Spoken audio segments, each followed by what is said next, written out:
இங்கே வருஷமெல்லாம் வழிபாடு பூஜைகள் யாகங்கள் அற்புதமாய் நடக்கின்றதே. சங்கு முழவதிர பம்பையுடன் தவிலோசை நாதஸ்வரம் கேட்டு தேகம் சிலிர்க்கின்றதே. மங்களமாய் பெருங்கூட்டம் மனிதர்களா கடலலையா ஞானசக்தி நாகாத்தா. தங்கமான குதிரை ஏறி திரிசூலம் கையிலேந்தி தரிசனம் தான் நாகாத்தா. கருணாக ஞானசக்தி நாகாத்தம்மா திரு காப்பு கட்டி விரதம் கொண்டோம் அம்மா.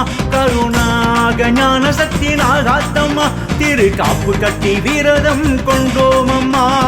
அம்மா எங்கள் அம்மா, அம்மா ஞானசக்தி நாகாத்தா. அம்மா எங்கள் அம்மா, அம்மா ஞானசக்தி நாகாத்தா.